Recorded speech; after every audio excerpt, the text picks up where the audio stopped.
Hello বন্ধুরা, আজকে তোমাদের সাথে আমি ৩ তারিখের ভিডিওটা শেয়ার করব। ৩ তারিখ আমরা চলে গেছিলাম বিষ্ণুপুর। একদিনে কিভাবে বিষ্ণুপুর থেকে ঘুরে চলে এলাম এবং ওখানে গিয়ে কী ঘুরলাম না ঘুরলাম সবটা তোমাদের সাথে শেয়ার করব। আর আমার সাথে গেছিলো আমার ২ বান্ধবী এবং তাদের ফ্যামিলি, মানে পিউ আর সর্বাণী। তো চলো আর দেখতে এসেছি থাকো। আমরা সাঁতরাগাছি স্টেশন, ট্রেন দাঁড়িয়ে আছে রূপসী বাংলা, আর চারিদিকে পুরো কুয়াশাচ্ছন্ন আকাশ, দেখতেই পাচ্ছ পুরো কুয়াশায় ভরে গেছে। পিউরা আর সর্বাণীরা সব চলেই হ্যালো গুড মর্নিং। তা আমাদের সামনে ট্রেন আমাদের তো ট্রেনে উঠে পড়েছি। আমাদের রূপসী বাংলা টিকিট ছিল, যেটা 6:28-এ সাঁতরাগাছি থেকে ছাড়ে। তো দেখো আমাদের রিজার্ভেশন করা ছিল টিকিট, তো সেই কারণে আমরা রিজার্ভেশন কাউন্টারে উঠে পড়েছি। আর ফাঁকাই ছিল, খুব একটা ভিড় ছিল না, খুব একটা কেন, ফাঁকা ছিল রিজার্ভেশন কাউন্টার, প্রায় ফাঁকা। আসার টিকিটও আমাদের করা আছে, সেটাতেও রিজার্ভেশন করে নিয়েছি। যেহেতু বিষ্ণুপুর থেকে উঠবো তখন কিন্তু ট্রেনে ভিড় থাকবে, তাই জন্য রিজার্ভেশন করে নিয়েছিলাম। তো দেখতে থাকো। খাওয়া শুরু হয়ে গেছে। এখানে সর্বাণী কচুরি বানিয়ে নিয়ে এসছে, এখানে পিউ নিয়ে এসছে আলুর দম, মিষ্টি আর ডিম সিদ্ধ আছে, ডিম সিদ্ধ দেবো সবাইকে।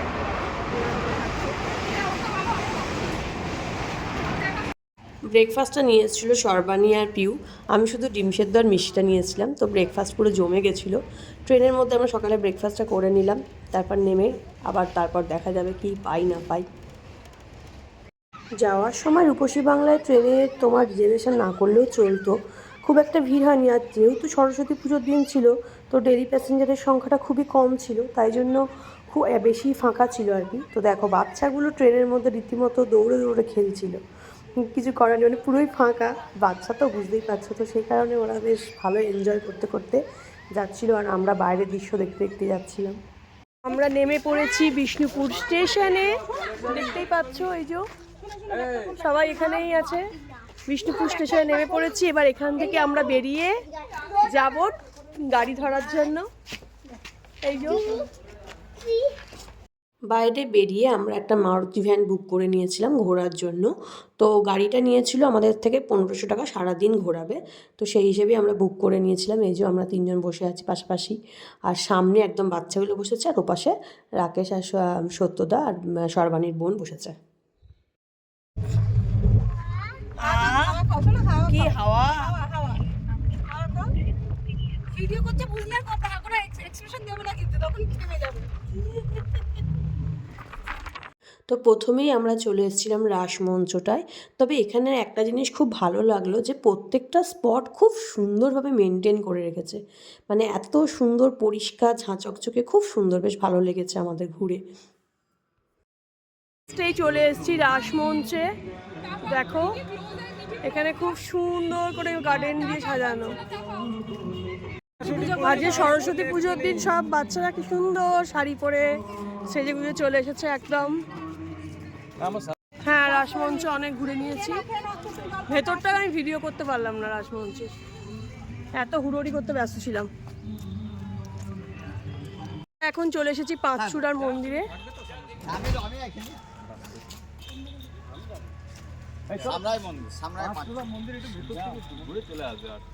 ভেতরে ঢোকা যাবে না,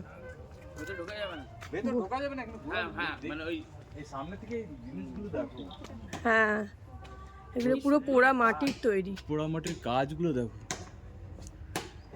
খুব সুন্দর, একদম শৌখিন। হ্যাঁ মানে খালি চোখে না দেখলে ভালো বোঝা যাবে না, একদমই তাই, সামনে এসে দেখতে হবে। এটা হচ্ছে জোড়া মন্দির। হ্যাঁ, মন্দিরের মাঝখানটা দেখো তো জোড়া, জোড়া মন্দির, দুটো মন্দির। এখানে দেখো সমস্ত মাটির জিনিসে ভর্তি, কত সুন্দর সুন্দর মাটির জিনিস আছে।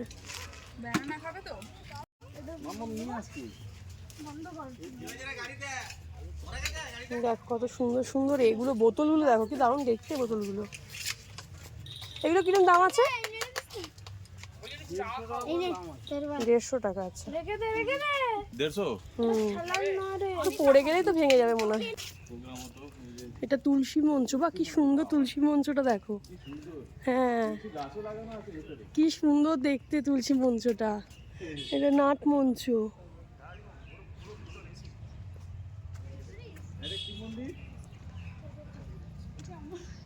দেখো।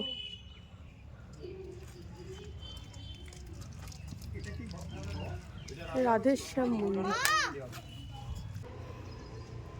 রাধেশ্যাম মন্দির এটা। এই যে ডোকরা শিল্প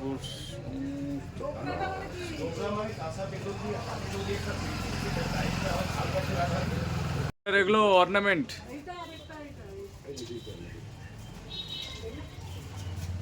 এগুলো ডোকরার সব। এটা যখন খুলে পড়বেন এটার একটা দাম বলুন। এটা 1500 টাকা দাম, 10% লেস। আচ্ছা, আর দেখুন হাতে নিয়ে দেখুন, 150 টাকা কমে যাবে। আর এই দুর্গাটা এটা 3500, 15% লেস।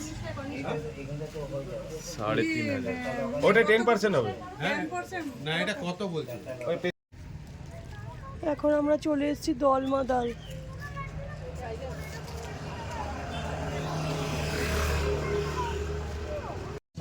এত রোদ এখানে, প্রচন্ড রোদ আর প্রচন্ড গরম। তো আমরা এখন সবাই আখের রস খাচ্ছি। নে নে নে নে। না সবাই এখন সবাই আমরা এখন একটু আখের রস খেয়ে ফ্রেশ হয়ে যাই। না চাটা খেয়ে আমার একদম ভালো লাগেনি। না বাবি নাও।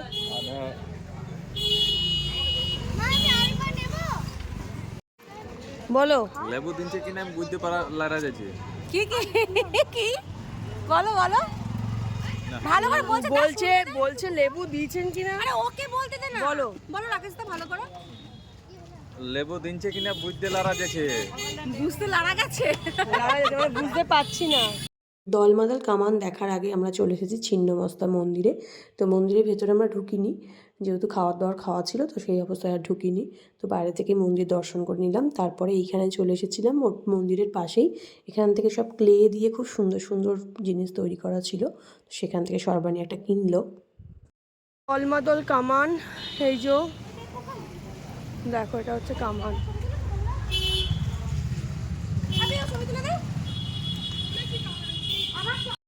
তারপর চলে এসেছিলাম আমরা এই জায়গাটা পুরো শান্তিনিকেতনের সোনাঝুরি হাটের মতন লাগছিল। এখানেও শনিবার রবিবার হাট বসে, তো খুব সুন্দর লাগছিলো এই জায়গাটায় এসে। তো যাই হোক, আজকের ভিডিওটা আমি এখানেই শেষ করছি, কারণ কি প্রচুর বড় হয়ে গেছে।